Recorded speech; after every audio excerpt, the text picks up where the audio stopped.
अच्छा जी, thank you for the identification Yosha and Mustafa. ये एक क्वेश्चन है डेफर्ड टैक्स पे। सो काफ़ी बच्चों का था कि सर डेफर्ड टैक्स का एक लॉन्ग क्वेश्चन आप डिस्कस कर लें। ये रिसेंट अटेम्प्ट में आया है 2023 में। So I let's have a quick look at this. Again it was a discussion based standard unlike a normal question.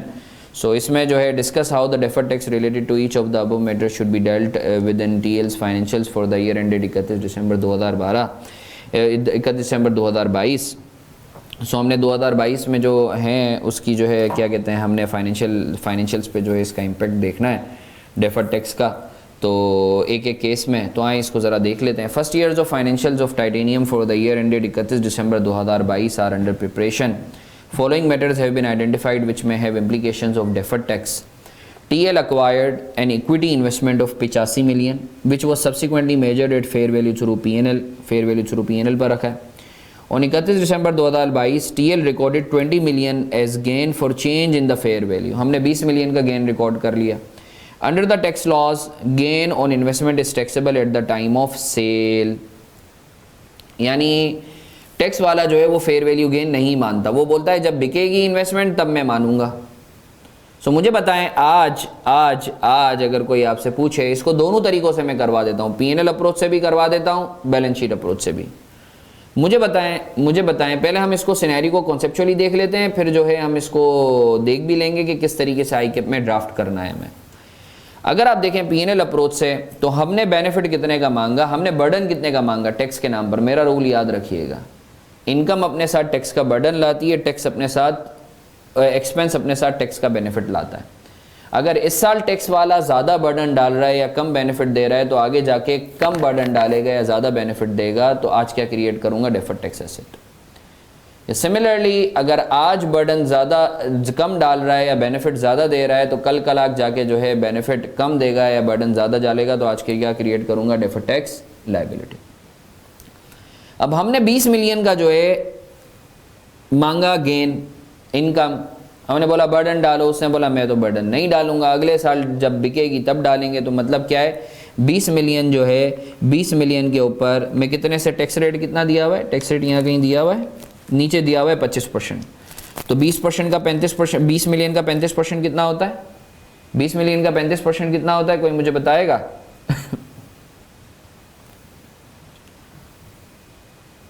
20 million का 35% कितना होता है?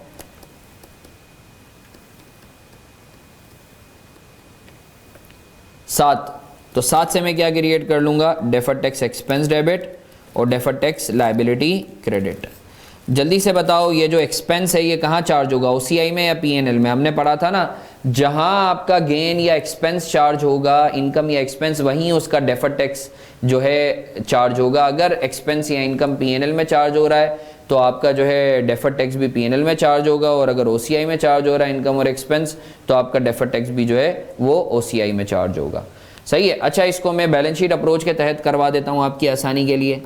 कैरिंग अमाउंट टैक्स बेस हमने पढ़ा था ना, कैरिंग अमाउंट कितनी है 85, ये मैं इधर लिख भी देता हूँ बैलेंस शीट अप्रोच।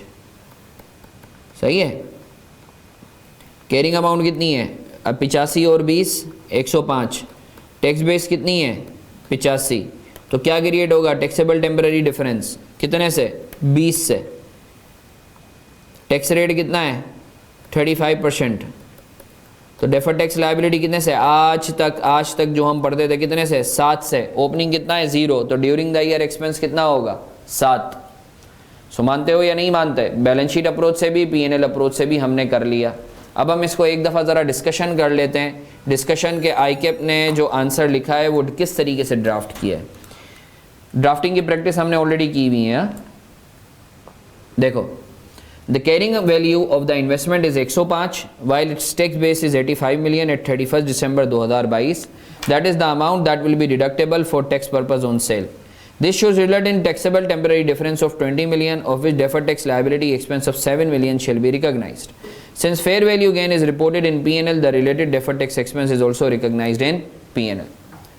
सो बताने का मकसद ये है कि माशाल्लाह आप सबको आता है, आप सब ने जो है इसको किया होगा, कैलकुलेट तो कर ही लिया होगा, लिखते वक्त जो है ना आप लोग जो है मार खा जाते हो।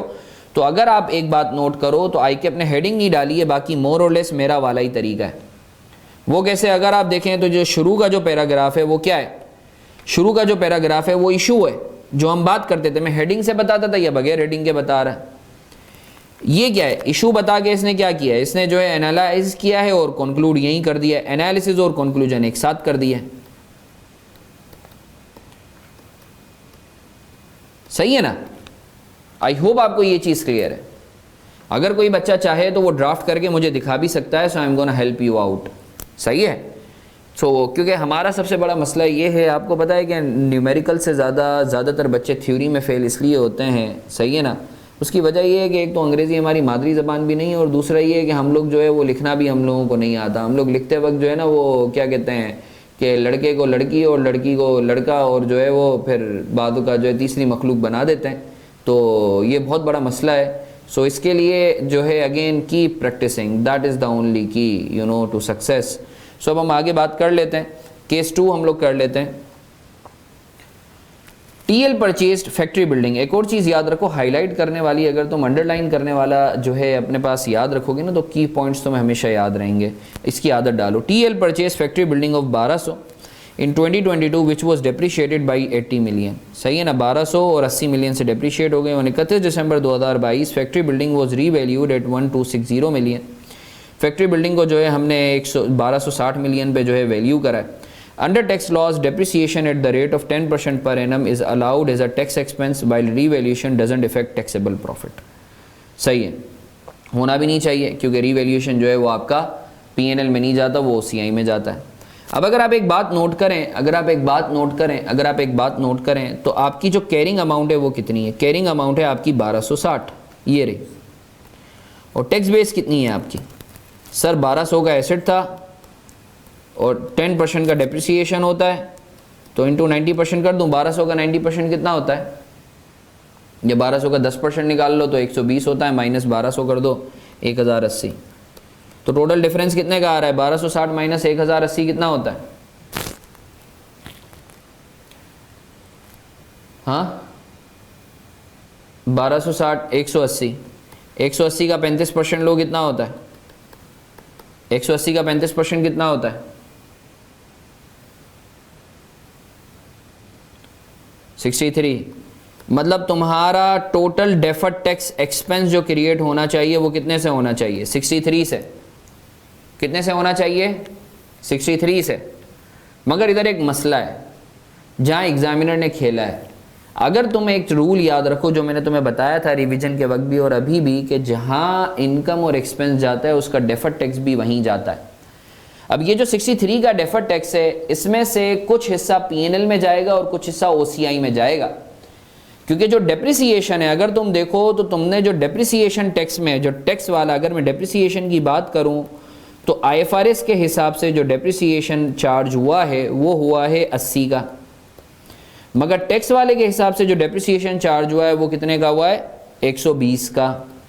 ऐसा ही है ना? 120 का हुआ है ना, 1200 का 10%। तो इसका मतलब ये है 80 और 120 का जो डिफरेंस है 40, उसका 35% जो है कितना बनता है? 40 का 35% कितना बनता है? ये 14। ये जो 14 है ये तो P&L में जाएगा, तो मतलब 63 में से 14 P&L में जाएगा, तो बाकी जो 63 में से 14 है जो कि कितना बनता है तकरीबन 49, वो कहाँ जाएगा? वो OCI में, क्योंकि वो रीवैल्यूएशन से रिलेट करता है। ऐसा है या नहीं है? ऐसा है या नहीं है? ऐसा है या नहीं है? ये ज़रा पढ़ लो, फिर नंबर 2 पढ़ लो, तो तुम लोगों को सुकून भी होगा कि माशाल्लाह तुम्हें सब आता है। हाँ भाई, मुस्तफ़ा और Affan,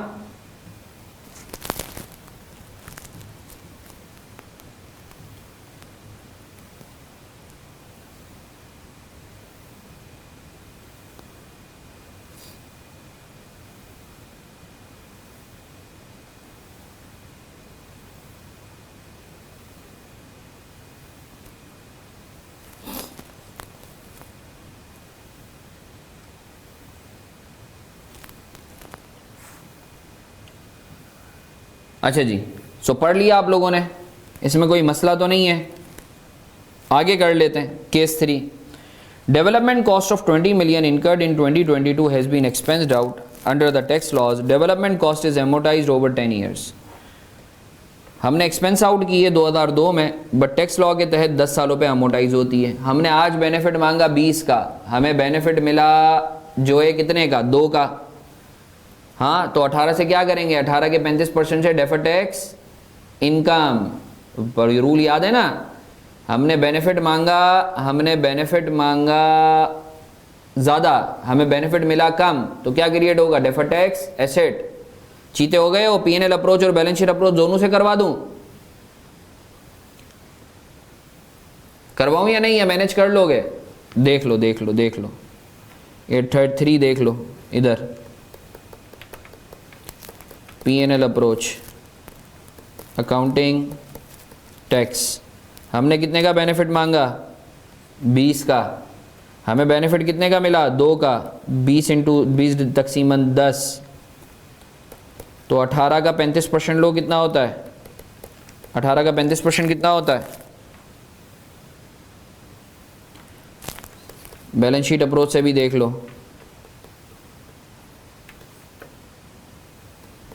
carrying amount, tax base. Carrying amount कितनी है, कुछ भी नहीं। टैक्स बेस कितना है, 18, 6.3। Deferred tax asset debit, deferred tax income credit. 18 deductible temporary difference है, 18 इसका 35%, 6.3 आ रहा है। मानते हो या नहीं मानते, पढ़ लो ये 3 भी। माशाल्लाह सब तो आता है तुम लोगों को, बिला वजह में परेशान होते हो।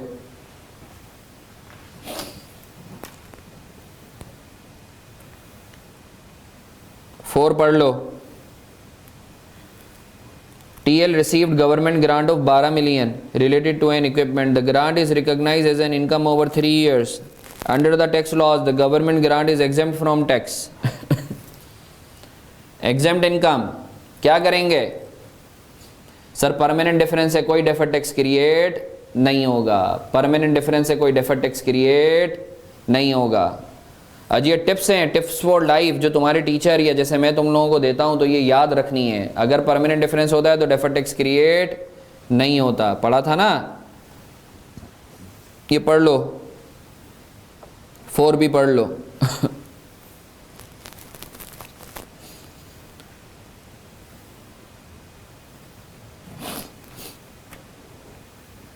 अच्छा जी, 5 TL incurred tax loss of 260 million for the year ended. Under tax laws, all unused tax losses are adjustable from future profits within 6 years. So हम सारा का सारा जो है इसके ऊपर डेफर्ड टैक्स एसेट बुक कर लेंगे विद इन अजम्पशन के 6 मिलियन, जो 6 सालों में जो है वो हमें ये रिकवर हो जाएगा। सही है ना। सो सर आई होप आपको ये चीज़ क्लियर है, अल्लाह का शुक्र है इस सवाल पे आपको क्लैरिटी है कि किस तरीके से आपने जो है चीज़ों को टैकल करना है। आप लोगों को थोड़ा बहुत कॉन्फिडेंस भी आया होगा।